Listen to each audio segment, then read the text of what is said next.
In Italy, there's been the biggest daily rise in deaths since the beginning of the outbreak there. Almost 1,000 people have died in the past 24 hours, taking the total number of deaths in Italy to more than 9,000.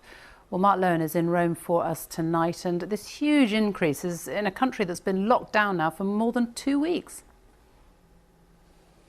Yeah, really shocking figures, Sophie. It's like Italy is losing the equivalent of a village a day. 919 deaths in the past 24 hours.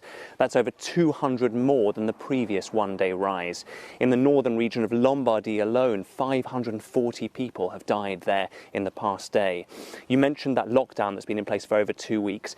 It is flattening the curve. The infection rate is slowing here, but the progress is slow and it is uneven, and the awful news just keeps on coming.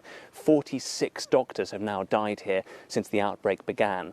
The National Health Institute says Italy has not yet reached the peak, and the nationwide restrictions might have to be extended for several months. Tonight, meanwhile, the Pope gave a special address on a very, very empty St. Peter's Square.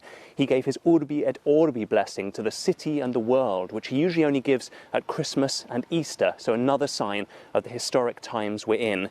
He talked of the thick darkness enveloping our cities.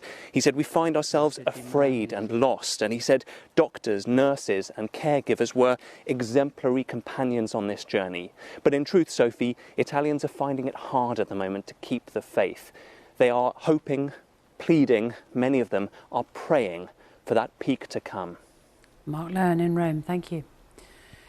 In Spain, the number of coronavirus cases continues to increase, with 769 deaths in 24 hours. With so many critically ill patients, it has meant that more and more are dying alone because their families aren't allowed in.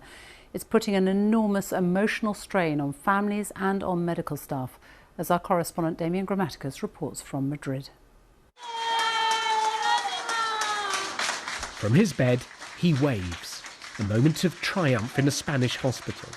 He's their first patient well enough to leave intensive care, but the medical staff are the only people there to see it. That's because every new virus patient brought in is immediately isolated from the outside world. Not even families are allowed to enter hospitals here, and Spain registered another 8,500 cases today. They are positive in COVID. It's the awful reality Esther Garcia is facing. She has COVID-19 and tried to isolate herself, but she thinks she may have infected both her parents, Maria Paz and Constantino, both now positive, both in hospital and beyond her reach. You cannot hug, you cannot kiss, you cannot see the other. And it's a situation of so many other people here.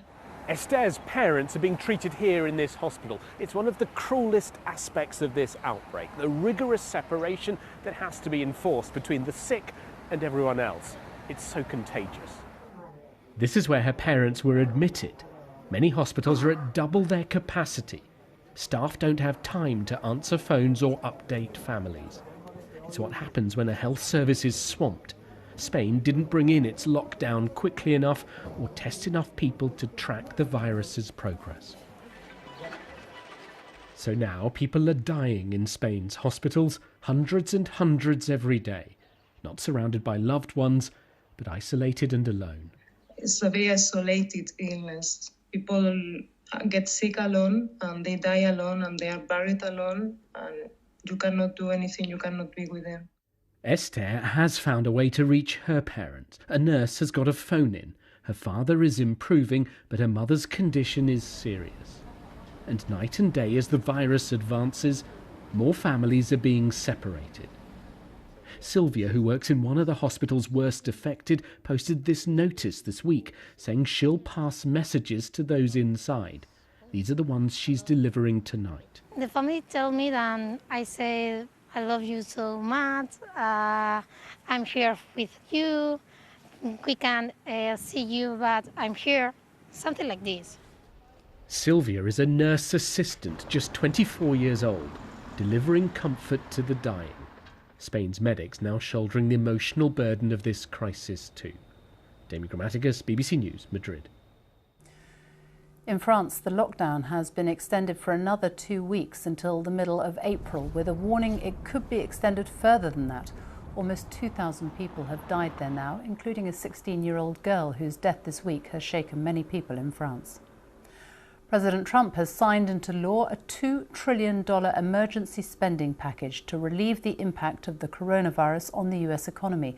Millions of Americans have lost their jobs as a result of the crisis. More than 100,000 people in the States now have the virus. That's more than any other country in the world. Almost half of them are in New York State.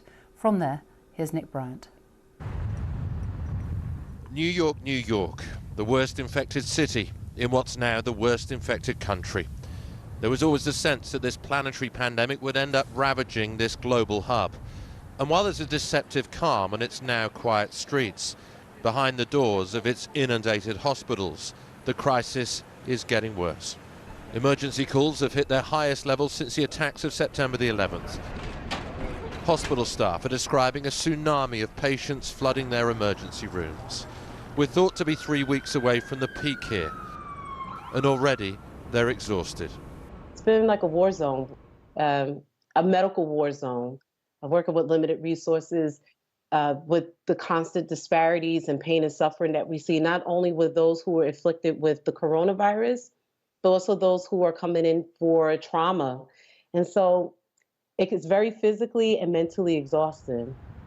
The very things that make New York so great have now made it vulnerable. Its vibrancy, the fact that it's such a melting pot.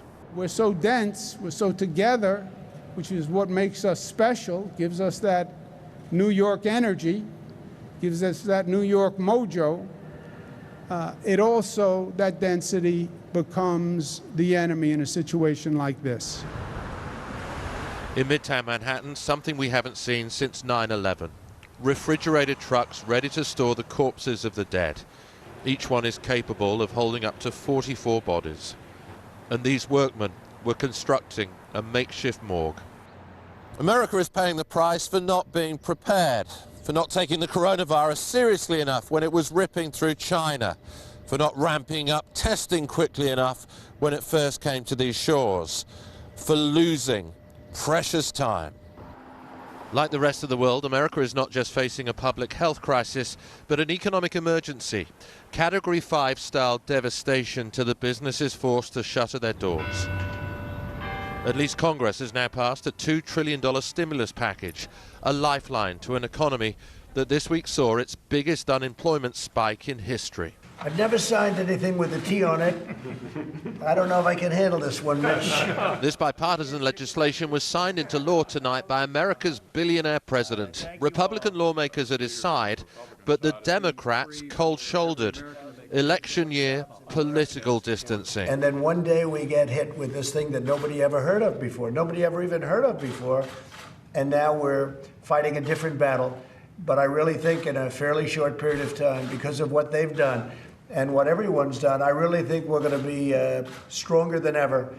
America is on a war footing, led by a commander-in-chief, desperate but unable to declare victory. Nick Bryant, BBC News, New York.